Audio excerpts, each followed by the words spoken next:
কালি নিশা প্ৰায় 2মান বজাত এক গোপন সূত্ৰেদি আমালৈ ফোন আহিল যে ষ্টেচনত এনেকুৱা এজনী বড়ো ছোৱালী আনি সন্দেহজনক যুৱক এজনে ষ্টেচনত ক'ৰবাত ট্ৰেইনৰ জৰিয়তে বহিৰাজ্যলৈ বিক্ৰীৰ বাবে লৈ যোৱা হ'ব। আমি খবৰ পোৱাৰ লগে লগে নিশা প্ৰায় 2:30মান বজাত আমি আহিলোঁ। অহাৰ পিছত ল'ৰাটোক ধৰিলোঁ। ফাৰ্ষ্টত ধৰাৰ পিছত ল'ৰাটোৱে হিন্দু নাম ক'লে, নাম কৈছিল বৈদ্যনাথ।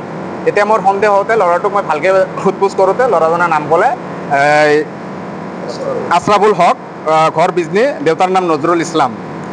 আৰু যিটো বড়ো সম্প্ৰদায়ৰ ছোৱালীটো আছিল ঘৰ ইতিমধ্যে আমি খবৰ পালোঁ বজালি বুলি। তাৰপিছত RPF গৈ কিনে ছোৱালীটোক লৈ আনিলে। কিন্তু আমি ৰাজ্যবাসীক পুনৰবাৰ আমি আহ্বান জনালোঁ যে এই লাভ জাহাজৰ ঘটনা বহুত বৃদ্ধি পাইছে, কিন্তু আমি চৰকাৰ প্ৰশাসনক আমি বিভিন্ন সময়ত দাবী উত্থাপন কৰিছোঁ যে লাভ জাহাজৰ বিৰুদ্ধে এখন কঠোৰ আইন প্ৰণয়ন কৰাৰ দাবী আমি উত্থাপন কৰিছোঁ। আৰু আপোনালোকৰ জৰিয়তে চৰকাৰ প্ৰশাসনক আমি এতিয়াও দাবী উত্থাপন কৰিম যে অতি শীঘ্ৰে লাভ জাহাজৰ কাৰণে কঠোৰ আইন ব্যৱস্থা কৰে যেন। আৰু আমি স্পষ্ট ভাষাৰে কৈ দিছোঁ যে হিন্দু সুৰক্ষা সেনা অসমে কোনো পধ্যে এইবোৰ সহজতে মানি নলয়। এইবোৰ এটা জেহাদীৰ এক এজেণ্ট, মানে হিন্দু যুৱতীক বহিৰাজ্যত বিক্ৰী কৰোৱা বা পতাই ফুচলাই হিন্দুৰ জনসংখ্যা কমোৱাৰ এটা সিহঁতে অস্ত্ৰ হিচাপে বাজি লৈছে হিন্দু যুৱতীসকলক। সেইকাৰণে আমি একদম মানে মুছলমান যুৱকসকলক যিখিনি এই জেহাদী কামত বা এই অবৈধ লাভ জাহাজ কামত যিখিনি লিপ্ত আছে সিহঁতক আমি সকীয়াই দিছোঁ এই মঞ্চৰ ইয়াৰ পৰা। সিহঁতৰ যাতে আগন্তুক দিনত এইবোৰ কামৰ পৰা যাতে বিৰত থাকে, অন্যথা আমি কিন্তু হাত সাৱটি বহি নাথাকোঁ। বহিৰাজ্যত বিক্ৰী হোৱা এটা চক্ৰ আছে, এই কি ক'ব? হয়, নিশ্চয় চক্ৰ আছিলে। এই ল'ৰাজনৰ লগত আৰু এজন ল'ৰা আছিলে। এই ৰাতি আন্ধাৰৰ সুযোগ লৈ পলাবলৈ সক্ষম হৈছে।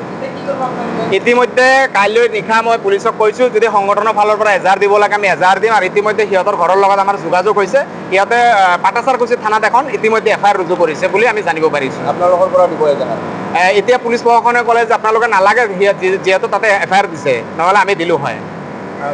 আৰু বিভিন্ন দল সংগঠনক আমি মুকলিকে আহ্বান জনাওঁ যে এই নাৰীৰ ক্ষেত্ৰত আৰু লাভ জাহাজৰ ক্ষেত্ৰত আপোনালোকে সজাগ হওক। আৰু বিভিন্ন যুৱক বা যুৱতী, হিন্দু যুৱক যুৱতীসকলক এইসমূহ যাতে কৰিব নোৱাৰে তাৰ কাৰণে চোকা দৃষ্টি ৰাখিবলৈ মই আহ্বান জনাম।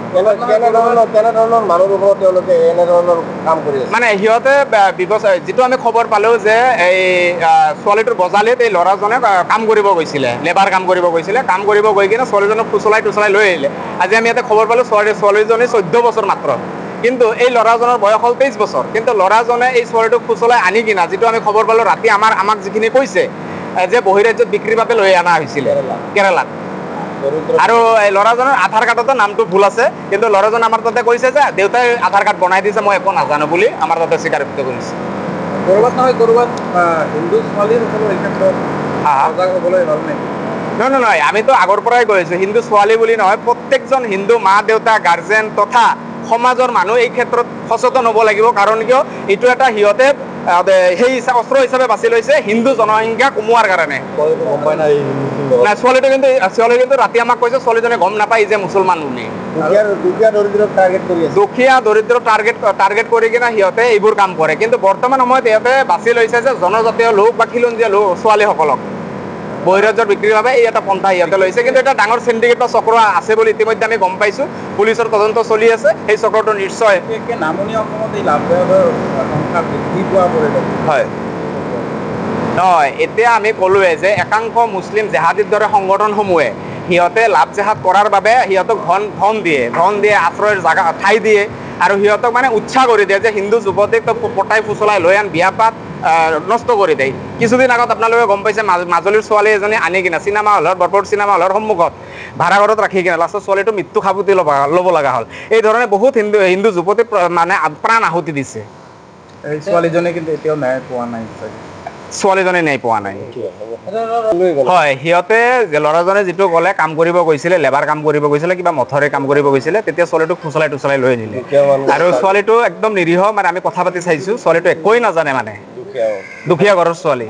কাম কৰিব মানুহ ৰাখাতে সাৱধান এতিয়া। কাম কৰিব আমিতো কৈ আছোঁ, মিয়াক কোনো কৰ্মসংস্থাপনত নিয়োগ কৰিব নালাগে হিন্দু লোকসকলে, এইটো স্পষ্ট কথা। এইটো আমি হিন্দু ৰক্ষা নাই আগৰ পৰা আমি কৈ আছোঁ, আৰু এইটো আমি দাবীও দিছোঁ। আৰু চৰকাৰে অতি শীঘ্ৰে লাভ জাহাজৰ বিৰুদ্ধে কঠোৰ আইন প্ৰণয়ন কৰাৰ কাৰণে আমি দাবী উত্থাপন কৰিলোঁ।